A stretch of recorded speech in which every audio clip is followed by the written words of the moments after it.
이렇게 이제 설교를 준비하다 보면 책도 보고 성경 본문도 이렇게 묵상을 하고 그다음에 이제 인터넷도 이렇게 많이 뒤져보거든요. 그리고 설교 준비를 하다가 인터넷 검색을 했더니요. 하다 보니까 어느 교회 공각 공부 복습 문제가 있더라고요. 퀴즈를 낼 테니까 한번 맞춰보십시오. 예수님께서 우리의 무엇을 씻어 주셨습니까? 이게 첫 번째 문제거든요. 예수님께서 우리의 무엇을 씻어 주셨죠? 죄를 씻어 주셨죠. 네. 아주 실력이 뛰어납니다. 네, 두 번째 문제입니다. 남을 구제하고 자신을 불사르게 내어주기도 하고 예언도 하고 천사의 말을 한다고 할지라도 이것이 없으면 아무것도 아니라고 하셨는데 이것은 무엇일까요? 네, 사랑입니다. 예. 그 다음에 세 번째 문제는요. 예수님의 본을 통해 우리가 살아야 할 세 가지는 무엇일까요? 이 문제가 좀 어려워요. 예수님의 본을 통해서, 그러니까 예수님을 본받아서 우리가 살아야 할 세 가지는 무엇일까요? 예.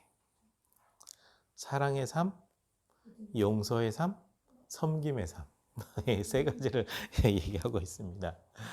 그 세 번째 문제가 조금 인상 깊더라고요. 본을 삼아서 살아간다라고 할 때 예수님은 사랑입니다. 왜냐하면 하나님은 본체 그대로 사랑이시거든요. 하나님은 근본적으로 사랑이 많으신 분이거든요. 그래서 성경 말씀에 하나님의 인애라고 나오잖아요. 인애라고 나오면 이거를 좀 더 쉬운 말로 어떻게 번역할 수 있는 거냐면 하나님의 큰 사랑. 이렇게 표현할 수가 있거든요. 그러니까 하나님의 큰 사랑을 그대로 가지고 있는 예수님이시잖아요. 하나님께서 예수님 되셨으니까.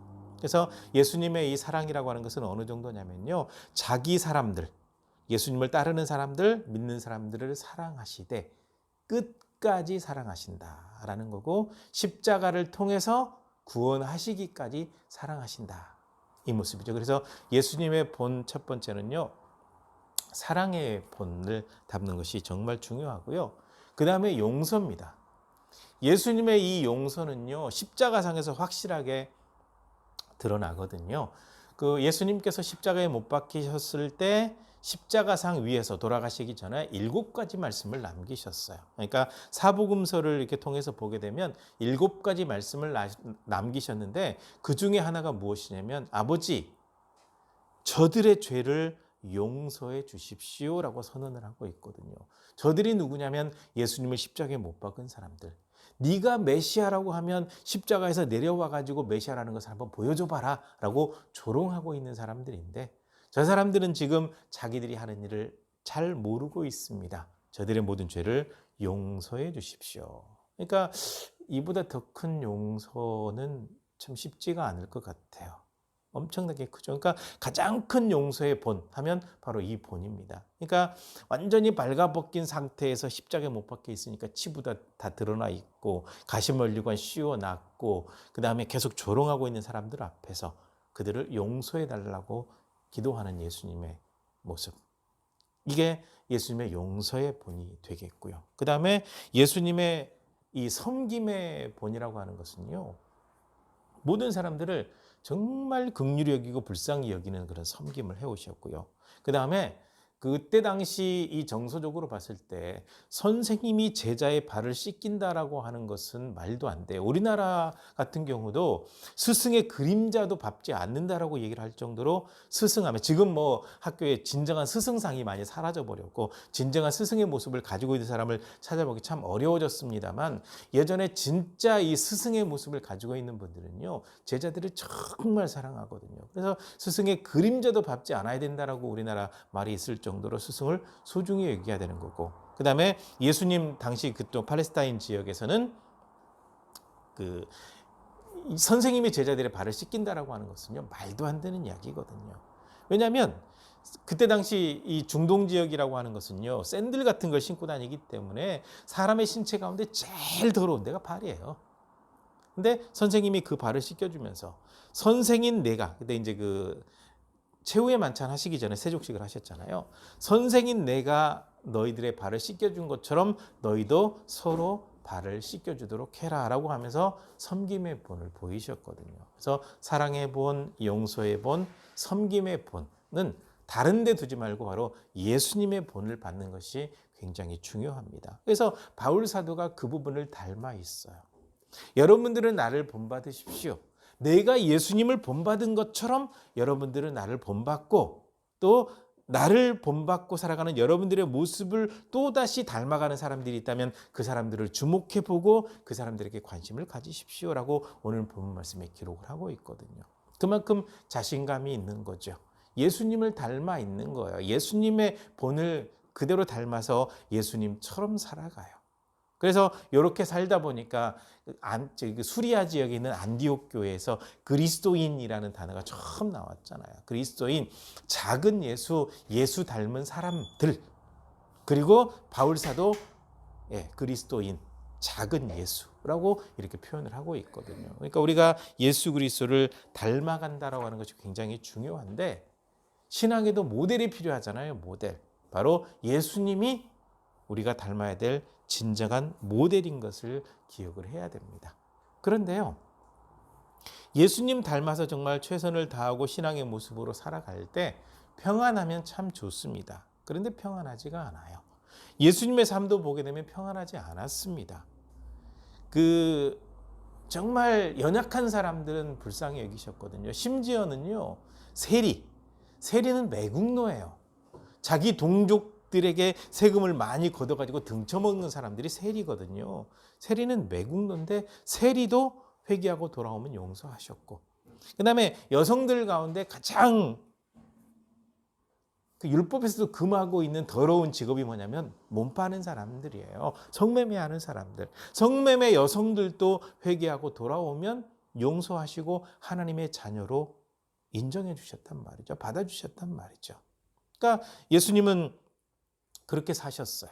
그런 모습으로 사셨고, 그 다음에 바리새인들 서기관들이 워낙 위선적이니까 너희들은 정말 저주받을 거다.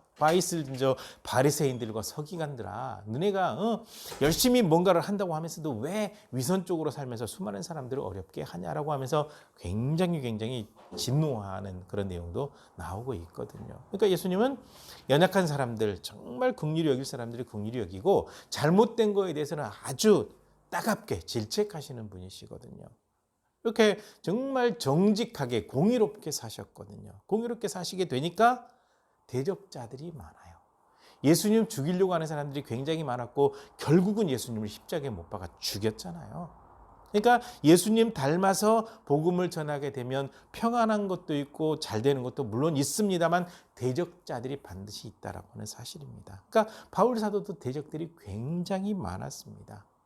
아주 악한 사람들이 많았죠. 그러니까 이 바울 사도를 대적하는 사람들이 뭐 유대인도 있고 이방인도 있는데 오히려 같은 동족 유대인들이 더 잔인했다라는 거죠.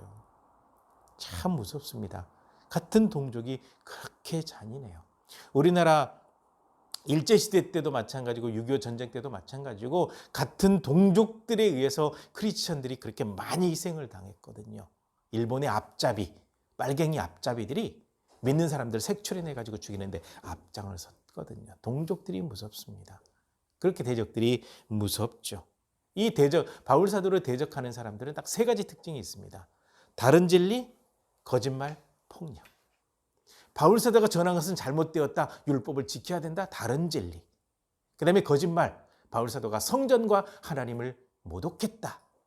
폭력. 죽여버릴 정도로 두들겨 패버리는 거죠. 죽이려고 수많은 시도를 했고 돌멩이 던져서 죽는 줄 알고 내버려 두기도 했으니까. 다른 진리, 거짓말, 폭력. 거기에 노출되어 살아온 사람이 바로 바울 사도입니다. 이렇게 살아왔는데 바로 빌립보 교회 교인들이 예수님 닮아 있는 바울 사도를 닮아서 믿음 생활을 잘하게 되니까 그렇게 공격해오는 사람들이 있었던가 봐요. 그래서 곤란에 처해 있으니까 여기에서 바울 사도가 오늘 이 본문 말씀을 통해서 이 빌립보 교인들에게 그리고 이제 오늘을 살고 있는 우리들에게 예수님의 복음을 전하는데 대적하는 사람들과 성도들의 차이점에 대해서 얘기를 해주고 있습니다. 그래서 먼저는 예수님의 복음을 전하는데 대적하는 사람들의 특징이 뭐냐? 첫째는요, 이 사람들이 복음을 방해하고 있기 때문에 그리스도 십자가의 원수라고 표현하고 있습니다. 그리스도의 십자가의 원수. 그러니까 예수 그리스도를 통해서 구원받는 것을 방해하는 사람들이라는 거죠. 이렇게 방해하는 사람들이 굉장히 많습니다. 힘들게 해요. 그래서 복음을 전하는데 엄청나게 큰 방해하는 사람들이다, 이렇게 얘기를 하고 있죠. 근데 여기서 한 가지 좀 조심할 부분이 있습니다. 그리스도의 십자가의 원수하니까 십자가가 굉장히 중요하게 부각되는 것 같은데요. 십자가는 구원의 상징이고 십자가가 구원을 주는 게 아닙니다. 근데 많은 사람들이 십자가를 우상화해 버리니까 참 문제가 되거든요. 그 캐톨릭에 가게 되면 성상이라는 게 있어요. 성상. 성상이라고 하는 것은 성인들의 동상을 성상이라고 하거든요. 또 그들은 마리아는 하나님의 어머니라고 해가지고 아기 안고 있는 여성상을 만들어 놨잖아요. 성모 마리아상이라고 하는데 성모 마리아, 성모라는 단어 자체가 신성 모독입니다. 마리아가 하나님의 어머니의 반열에 올라 있으니까 모든 캐톨릭 성당의 앞마당 중심에 마리아가 서 있어요. 그죠? 우상이죠. 그 다음에 정말 믿음이 좋은 사람들은 이 캐톨릭에서, 그러니까 캐톨릭 자체가 기독교 진리에서 많이 벗어난 겁니다. 캐톨릭에서 어떤 걸 얘기하고 있는 거냐면 이 사람은 믿음이 너무 그러니까 좋아도 너무 좋기 때문에 본인을 구원하고도 그 은혜가 남아 있습니다. 그러니까 성인이 된 사람 앞에 가서 기도하게 되면 그 남아있는 은혜를 내가 받습니다라고 만들어 놨어요. 이거 캐톨릭에서 만든 거예요. 성경에도 없는 내용입니다. 그래서 성상을 만들어 놨거든요. 그래서 우상 숭배하면서도 캐톨릭은 허용하고 있고 우상 숭배인지 모르고 있다라는 거죠. 굉장히 위험하죠. 그런데 캐톨릭만 그런 문제를 안고 있는 게 아니라 개신교도 안고 있는 문제가 하나 있습니다. 십자가를 앞에 걸어요. 그 십자가 떼는 것조차 어려워합니다. 나무 깎아서 만들고 내지는 쇠붙이 용접해가지고 만들고 광내서 만들어 놓은 게 십자가 모형인데 이것을 신성시해가지고 십자가를 함부로 대하면 안 될 것처럼, 뭐 그렇다고 함부로 대하라는 얘기는 아니지만 이 마치 십자가가 예수님이나 하나님인 것처럼 섬기고 있잖아요. 그건 잘못됐습니다. 상징이에요, 상징.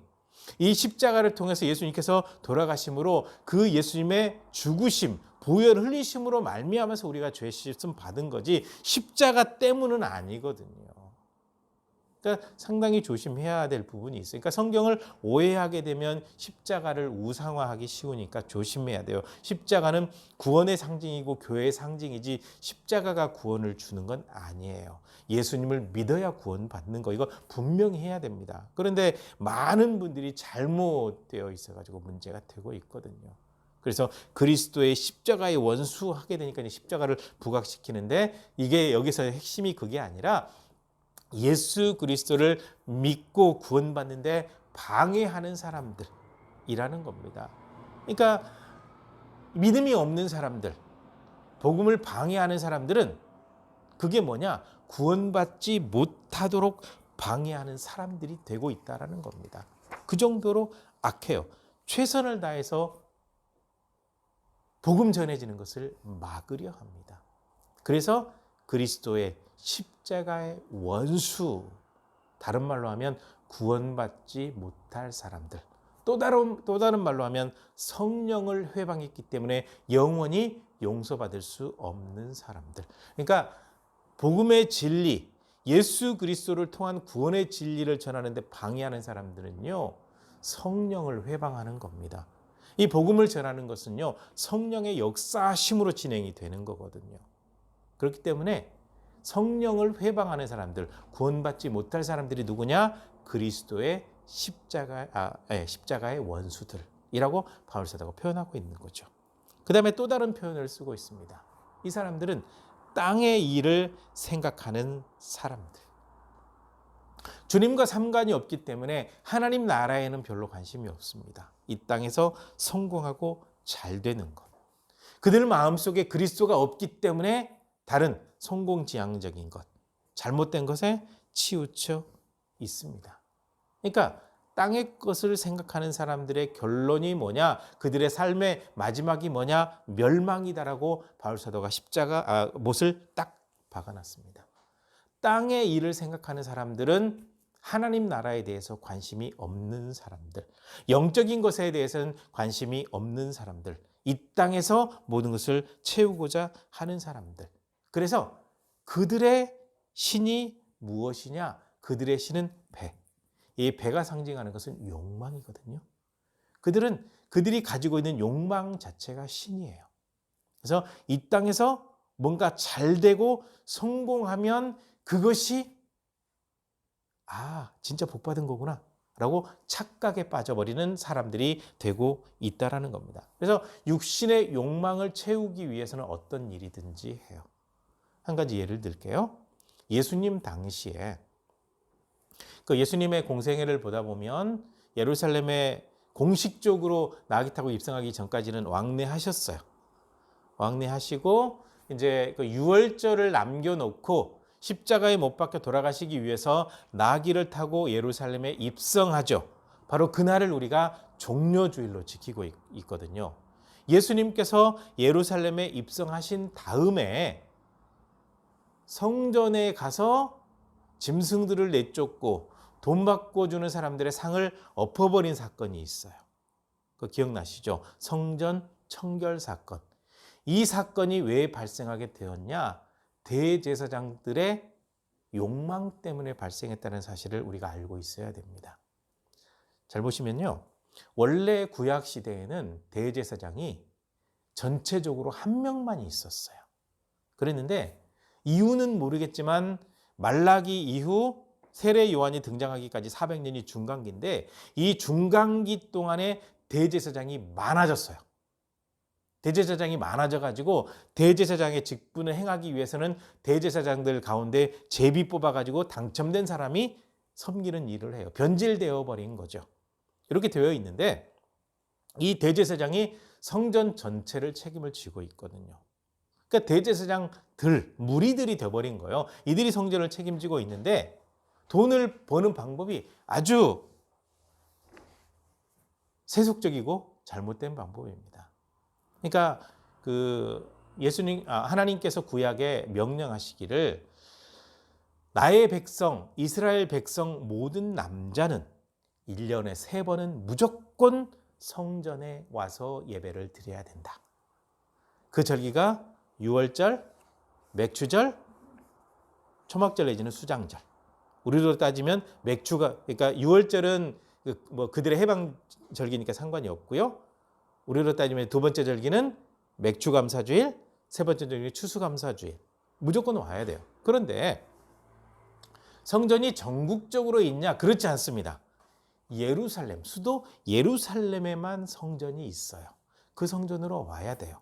아무리 먼 지방에 있어도 강원도 정선에 살고 있어도 서울로 와야 되고 제주도에 살고 있어도 서울로 와야 되고 해남 저기 땅 끝에 있어도 서울로 와야 되고 포항 저 끝에 살고 있어도 와야 되고 저쪽 강화도 내지는 저기 파주라든지 문산이라든지 먼 지역 아니면 저 위에 북한 땅 그 지역에 살고 있는 사람이라고 할지라도 예를 들면 이 새 절기가 되면 무조건 서울로 와야 돼요. 그러니까 예루살렘으로 가야 돼요. 그런데 추수한 것을 제주도에서부터 가지고 올라오면 얼마나 힘들겠습니까? 추수한 것을 가지고 저기 어디요? 백두산 쪽에 있는 그 지역에서 끌고 서울까지 온다고 한다면 얼마나 불편합니까? 그래서 하나님의 말씀에 그걸 허용을 했거든요. 만약에 가져오는 것이 불가능하다고 한다면 돈으로 가지고 온 다음에 여기에서 재물을 사서 드리도록 해라. 이렇게 되니까 대제사장들이 장사꾼들하고 딜을 하는 거예요.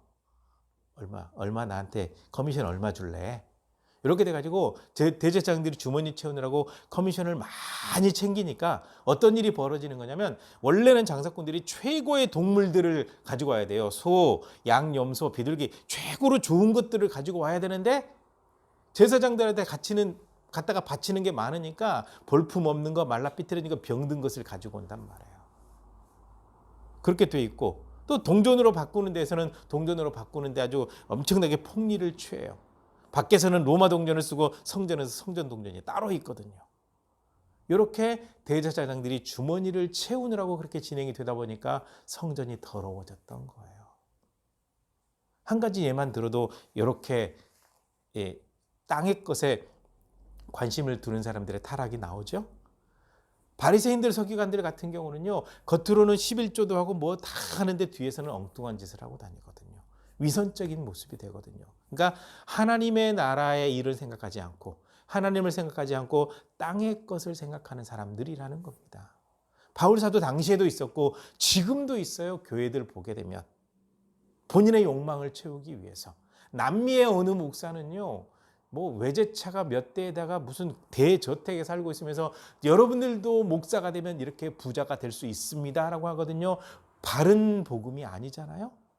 그런데도 열광해서 수많은 젊은이들이 그 사람처럼 부자 되려고, 목회자 되려고 줄 서 있어요. 독일 같은 경우는요, 목회자가 국가 공무원이거든요. 그 시험 합격하면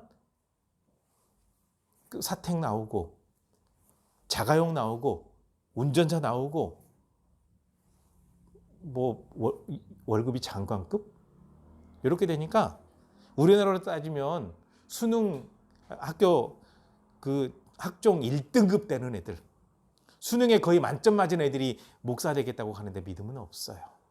땅의 것을 생각하고 살아가다 보니까 이렇게 변질이 된단 말이죠. 바로 그런 사람들이 있다라는 거예요.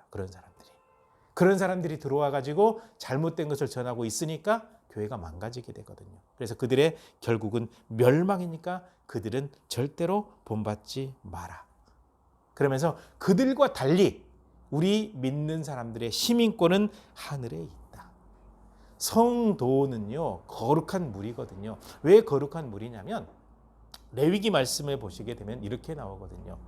나 여호와가 거룩하니 내 백성 너희도 거룩하도록 해라. 너희는 나의 백성이다. 그래서 하나님께서 거룩하시니 하나님의 백성들도 거룩하다. 그래서 성도, 거룩한 무리들, 하나님의 백성들이라는 뜻을 담고 있거든요. 우리 거룩한 사람들의 시민권은 바로 하늘에 있다. 그러니까 우리 정체성은요, 이 땅에 살고 있지만 하나님 나라 소속이라는 걸 잊지 말라라는 거예요. 그러니까 복음에 대적하는 사람들, 이 땅에서 성공하는 사람들, 그들의 신화에 빠져 있지 말고 우리가 하나님 나라의 시민인 것을 알고 우리는 잠시 나그네처럼 이 땅에 살고 있다 하나님 나라에 가게 될 것이니 이 믿음 잘 지켜나가라는 겁니다. 그것이 굉장히 중요하죠. 물론 이 믿음 잘 지켜나가면 이 땅을 살아가는 동안 하나님께서 책임지시는 것은 우리가 수없이 경험하시게 될 겁니다. 하나님의 방법으로 책임지시거든요. 자기 백성들은 끝까지 사랑하시는 분이 바로 하나님이시거든요.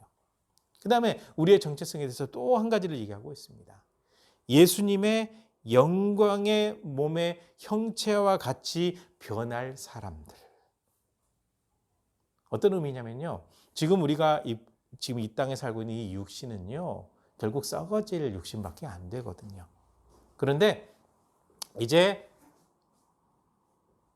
예수님 재림하실 때 먼저 잠자는 자들이 부활하게 되면 예수님처럼 영광의 몸이 되는 겁니다.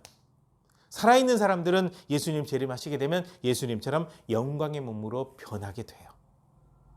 그렇게 해서 영원히 썩지 않고 망하지 않고 영원히 살 수 있는 영광의 형체로 바뀌어지게 된다. 어떻게 되는지는 정확히 안 나와요. 근데 분명한 것은 예수님께서 영원히 사실 몸으로 변화되는 것처럼 우리도 그렇게 변화될 사람들이니까 예수 그리스도 안에서 흔들림 없이 있어야 된다라는 겁니다. 왜냐하면 지금 현재 우리가 가지고 있는 몸은 완전하지 않거든요. 완전하지 않으니까 우리의 영은 하늘로, 우리의 육신은 흙으로. 근데 예수님 재림하시게 되면 이 모든 것이 완전히 달라지는 겁니다. 그러니까 믿지 않는 사람과 믿는 사람들은요, 정체성 자체가 완전히 달라요. 완전히 다릅니다. 그러니까 우리가 하나님 나라의 시민으로 살고 있다는 것을 분명히 기억하라는 거죠. 이 말씀을 준비하면서 전에도 한번 언급을 하긴 했지만 철로역정이 생각이 나더라고요. 철로역정 1권은 크리스천이 하나님 나라를 향해 가는 여정. 2권은 크리스천이 하나님 나라에 무사히 들어갔다는 소식을 들은 크리스천 가족들이 똑같이 크리스천처럼 하나님 나라를 향해 가는 여정. 이게 철로 역정이거든요. 그때 믿음을 잘 지키고 가고 있지만 수많은 방해들이 있어요. 거짓말하고 미혹하고 또 뭐 신앙이 흔들리게 하고 이런 일들이 굉장히 많이 있는데 흔들림 없이 쭉 가는 게 필요하거든요. 그러니까 우리가 이 땅에서 살아갈 때 보게 되면 마치 철로 역정의 크리스천과 크리스천의 가족들이 하나님 나라를 향해 가는 여정처럼 똑같아요. 같이 믿음의 사람들 협력해서 영적으로 잘 가는데 방해하는 사람도 너무 많고 괴롭히는 사람도 많고 심지어는 미혹해가지고 이단으로 빠지게 하려고 하는 세력도 많이 있다는 겁니다. 그럴 때일수록 나는 하나님의 백성이니 시민권을 가지고 있는 하나님 나라의 소속이니 이것을 잊지 말라는 겁니다. 이것을 잊지 말고 다른 진리 듣지 말고 복음으로 무장하는 것이 정말 중요하다는 거예요. 정말 다르더라고요. 시민권이 어디 있느냐 완전히 다르더라고요. 제가 2005년인가 6년인가 중국 연변에 한번 간 적이 있었는데요. 같은 조선족들이라 말 통하고 그러니까 같은 동족처럼 느껴졌거든요. 근데 결국은 조금 곤란한 일이 처하게 되니까 그 사람들은 아무런 조촉이 안 되는데 우리만 대한민국 국적 가지고 있으니까 경찰한테 조사를 받아야 되더라고요. 완전히 달라요. 완전히 달라요. 소속이 달라요. 그것처럼 우리가 영적으로 살고 있지만 이 교회 안에 있는 사람들 가운데도 하나님 나라 시민권을 제대로 가지고 있는 사람들이 있는가 하면 그렇지 않은 사람들도 있고 미혹하려고 들어와 있는 거짓말쟁이들도 있고 이런 상황이란 말이죠. 그러니까 영적으로 깨어있는 사람들은 우리가 하나님 나라의 시민인 것을 기억하고 이 시민권을 잘 지켜나가는 것이 중요한데 그렇게 하기 위해서 우리가 하나님의 나라의 일을 생각하고 말씀으로 무장하고 하나님의 뜻을 순종하고 하나님께서 원하시는 삶을 살아가는 거예요.